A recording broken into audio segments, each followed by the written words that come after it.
The leaders at the Paris summit recognized the urgent need for a massive expansion of official development financing from the multilateral development banks. Barbados Prime Minister Mia Mottley and French President Emmanuel Macron invited world leaders to Paris on June 22, 23 to reach a new global pact to finance the fight against poverty and human-induced climate change. All kudos for the ambition, yet few dollars were put on the table. To an important extent, the continuing global failure to finance the fight against poverty and climate change reflects the failings of U.S. politics, since the U.S., at least for the moment, remains at the center of the global financial system. To understand U.S. politics, we should start with the history of the British Empire. As Britain became an imperial power and then the world's leading power of the 19th century, British philosophy changed to justify Britain's emerging empire. British philosophers championed a powerful state, Thomas Hobbes' Leviathan, the protection of private wealth over redistribution, John Locke's right to life, liberty, and property, markets over government, Adam Smith's invisible hand, and the futility of aiding the poor, Malthus's law of population. When humanitarian crises arose in the British Empire, such as the Irish famine in the 1840s and the famines in India later in the century, Britain rejected providing food aid and left millions of its subjects to starve, even though food supplies were available to save them. The inaction was in line with a laissez-faire philosophy that viewed poverty as inevitable and help for the poor as morally unnecessary and practically futile.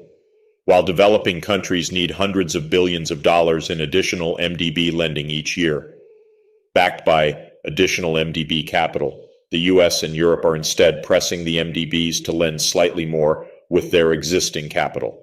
The MDBs might possibly squeeze out another $20 billion in loans each year with their current capital, a tiny fraction of what's needed. Simply put, Britain's elites had no interest in helping the poor subjects of the empire, or indeed Britain's poor at home. They wanted low taxes and a powerful navy to defend their overseas investments and profits. The United States learnt its statecraft at the knee of Britain, the mother country of the American colonies. America's founding fathers molded the new country's political institutions and foreign policies according to British principles, albeit inventing the role of president instead of a monarch. The U.S. overtook Britain in global power in the course of World War II. The lead author of the U.S. Constitution, James Madison, was an ardent enthusiast of Locke. He was born into slave-owning wealth and was interested in protecting wealth from the masses. Madison feared direct democracy, in which the people participate in politics directly, and championed representative government, in which the people elect representatives who supposedly represent their interests. Madison feared local government because it was too close to the people and too likely to favor wealth redistribution. Madison, therefore, championed a federal government in a far-off capital. Madison's strategy worked. The U.S. federal government is largely insulated from public opinion. The public majority opposes wars, supports affordable health care for all, and champions higher taxes on the rich. The Congress routinely delivers wars, overpriced private health care, and tax cuts for the rich. The U.S. calls itself a democracy, but is in fact a plutocracy. The Economist intelligence unit categorizes the U.S. a flawed democracy. The rich and corporate lobbies finance the political campaigns, and in return the government delivers low taxes for the rich, freedom to pollute, and war. Private health companies dominate healthcare. Wall Street runs the financial system. Big oil runs the energy system. And the military-industrial lobby runs the foreign policy. This brings us to the global climate crisis. The most powerful nation in the world has a domestic energy policy still in the hands of big oil. It has a foreign policy that aims to preserve U.S. hegemony through wars, and it has a Congress designed to protect the rich from the demands of the masses, whether to fight poverty or to fight climate change.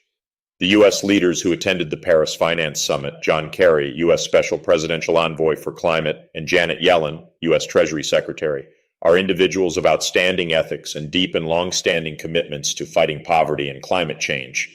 Yet they cannot deliver the actual U.S. policy. Congress and the U.S. plutocracy stand in the way. The leaders at the Paris Summit recognized the urgent need for a massive expansion of official development financing from the multilateral development banks, MDBs, meaning the World Bank, the African Development Bank, the Asian Development Bank, and others. Yet to expand their lending by the amounts needed, the MDBs will require more paid-in capital from the US, Europe, and other major economies. Still, the U.S. Congress opposes investing more capital in the MDBs, and the U.S. opposition is, so far, blocking global action. The Congress opposes more capital for three reasons. First, it would cost the U.S. a little bit of money, and rich campaign funders aren't interested.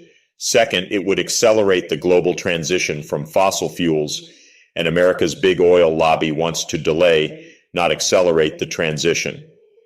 Third, it would hand more policy influence to global institutions in which China participates, yet the military-industrial complex wants to fight China, not collaborate with it. Thus, while developing countries need hundreds of billions of dollars in additional MDB lending each year, backed by additional MDB capital, the US and Europe are instead pressing the MDBs to lend slightly more with their existing capital. The MDBs might possibly squeeze out another $20 billion in loans each year with their current capital, a tiny fraction of what's needed. The exasperation of the developing world was on full display in Paris. Brazil's President Lula da Silva and several African presidents made it clear that there are too many summits and too few dollars. China's Premier Li Qiang spoke quietly and courteously, pledging that China will do its part alongside the developing countries.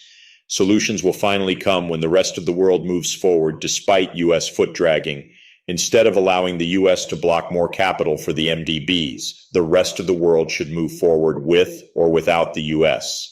Even the U.S. plutocrats will realize that it's better to pay the modest price of fighting poverty and climate change than to face a world that rejects their greed and belligerency.